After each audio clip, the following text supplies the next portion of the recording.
그리고 오히려 분석서는 그렇게 그냥 읽으면 되는 거라서 그렇게 막 공부 시간 막 투자해가지고 막 할 필요 없어요. 그냥 영어 단어 외운다 라는 느낌 정도로 그냥 딱 그 정도 가볍게 생각해가지고 시간 날 때, 뭐 밥 먹을 때 읽든 뭐 자기 전에 30분 읽든 그냥 읽고 자면 돼요. 읽으면 잠도 잘 오니까 읽고 자면 돼요. 그 30분. 분석서를 그냥 읽으라고요. 읽으면 돼. 읽기만 하면 돼. 읽기만.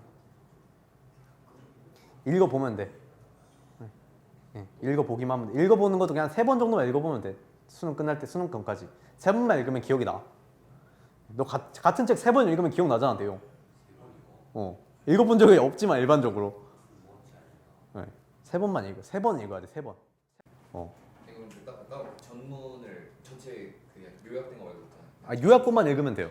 그래요? 그렇죠. 고전 시간은 근데 전문을 추천하긴 해요. 그건 너무 인물관계도 너무 그쵸. 겹쳐 있어서. 그렇죠. 그리고 고전 소설 같은 경우는 그 인물 관계 정도만 좀 알아두고 가면 돼요.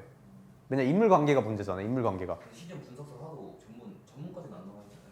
가끔 전문 나와 있는 분석들이 있긴 해요. 그러면은 그건 전문을 읽으면 되는 거예요. 만약에 거기 없다. 그럼 전문을 찾으면 돼요. 찾으면 무조건 나와요. 인터넷에. 찾아서 해석해둔 거 막 블로그에 엄청 많거든요. 그쵸. 예를 들어 뭐 관동별곡 이런 거 봐요.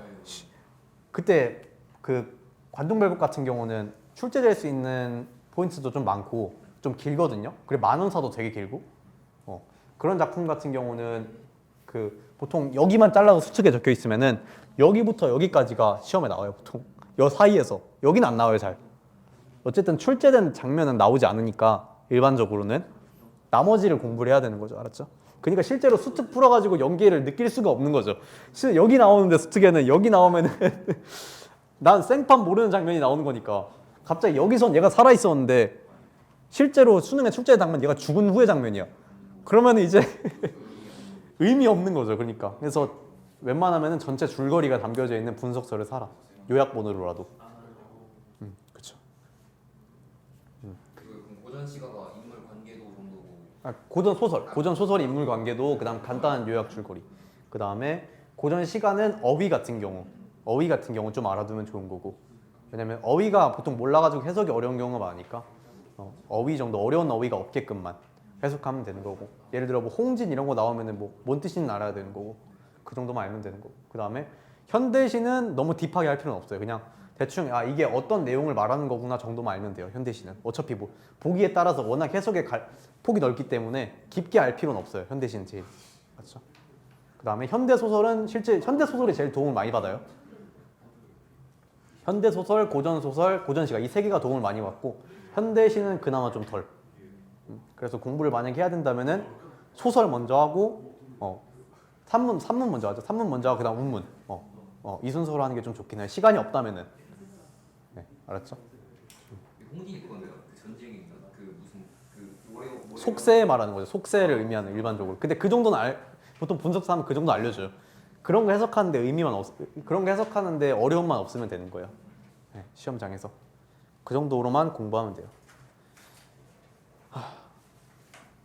또 있나?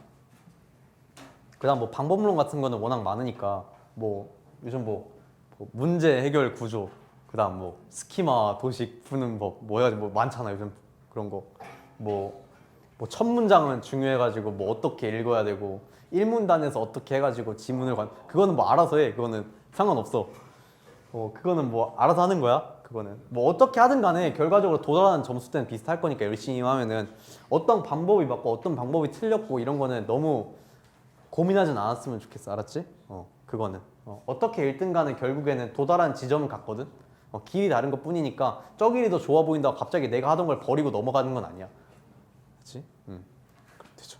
네. 그래서 본인이 한번 그 길을 정했으면 끝까지 믿고 적어도 수능까지는 계속 그걸 연마하면 좋겠다라는 게 제 생각이에요. 보통. 갑자기 6월 점수 안 나왔다고 강사 갈아타가지고 새로운 독해법을 익혀가지고 일치월장에서 9월에 1등급 맞고 수능에 1등급을 맞겠다는 거는 좀 그래요.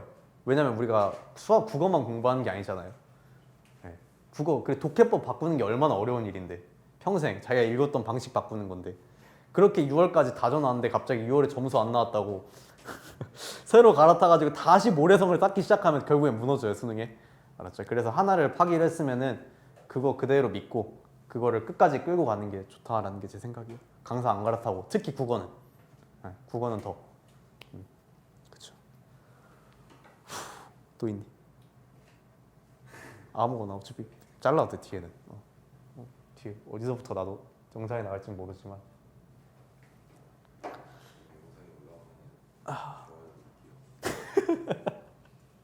그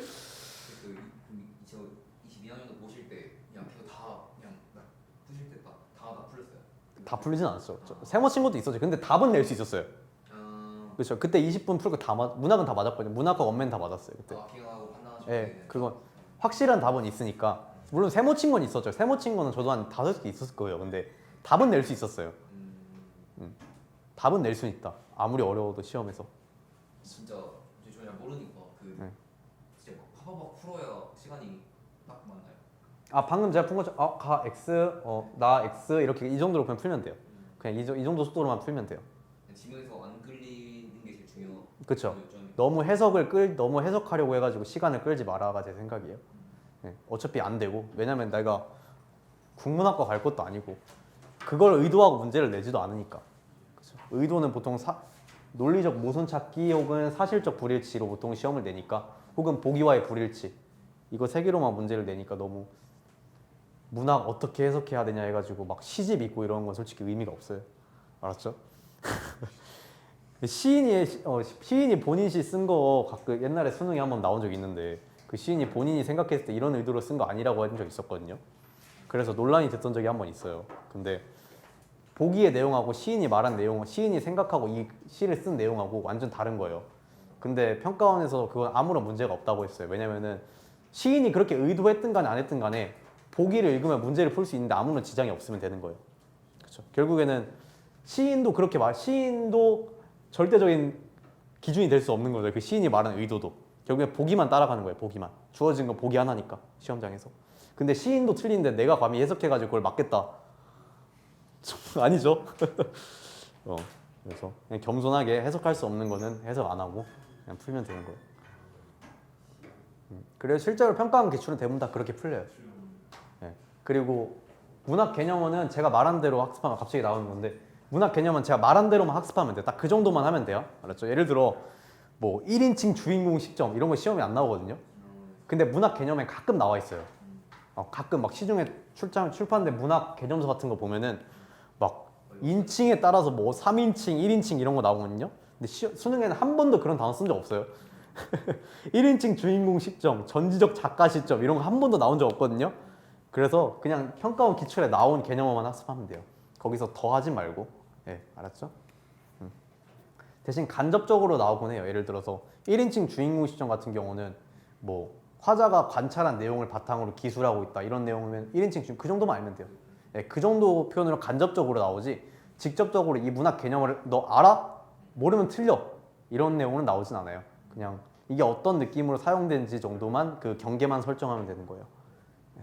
뭐 그 경계는 시험장 들어가기 전에 만드는 거고 시험장 들어가서 만들면 이제 끝나는 거고 시험에서 이제 그 경계를 시험장에서 만들기 시작하면은 이제 시간이 끌리는 거고 네, 점수도 안 나오는 거고 그래서 미리 국어는 미리 기준을 만들고 시험장에 들어가라. 네. 네. 그리고 웬만하면은 요즘 시중에 인터넷도 잘 돼 있고 강의도 잘 돼 있고 분석서도 잘 돼 있고 기출문제 해설도 잘 돼 있어가지고 틀린 해설은 있지 않을 거예요 거의. 알았죠? 예. 뭐 이상한 해설은 있을 수도 있어요. 근데 틀린 해설은 없거든요. 그래가지고 그냥 그 정도로 그냥 기준 삼는다 정도. 예. 그 해설에서 보고. 그럼 수화는 6월쯤에 나오잖아요. 예. 그 나오고 그것도 분석서 나올 거예요. 똑같이.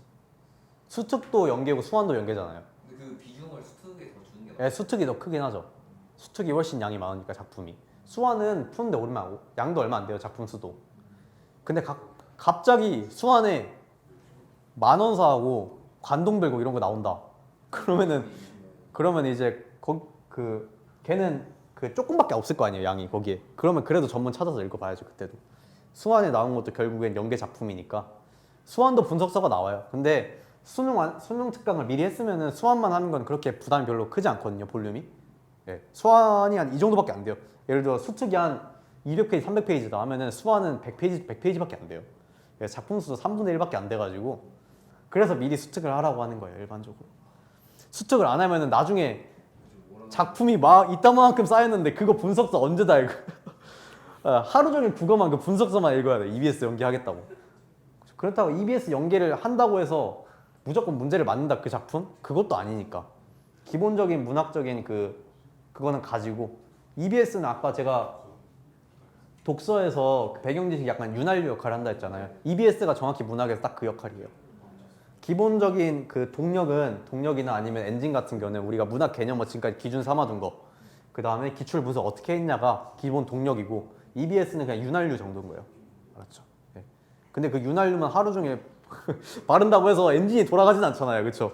네. 그래서 나중에 그 윤활유만 몰아서 바르다 보면은 이제 동력이 없어가지고 결국에는 성적이 잘 안 나온다. 그래서 사람들이 EBS 연계 없다, 의미가 없다라고 말하는 사람들이 있는 이유가 결국에는 그냥 EBS만 공부를 한 거죠 이제. 근데 우리는 EBS도 이제 공부를 해야 되는 거고, 그렇죠? 그래서 EBS만 공부한 사람이 안 되려면은 지금 미리 기출 분석도 하면서 틈틈이 그냥 분석서 한 번씩 매일 30분씩 정도 보는 정도. 그 정도를 지금부터 하시면 돼요. 그렇죠.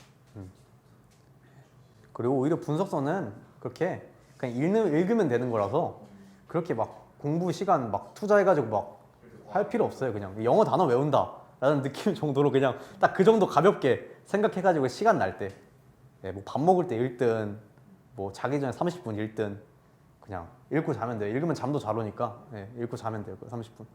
독서 이렇게 읽으라고요. 읽으면 돼. 읽기만 하면 돼. 읽기만. 읽어보면 돼. 읽어보기만 하면 돼. 읽어보는 것도 그냥 3번 정도만 읽어보면 돼. 수능 끝날 때 수능 전까지 3번만 읽으면 기억이 나. 너 같은 책 3번 읽으면 기억 나잖아, 내용. 읽어본 적이 없지만 일반적으로. 3번만 읽어. 3번 읽어야 돼. 3번.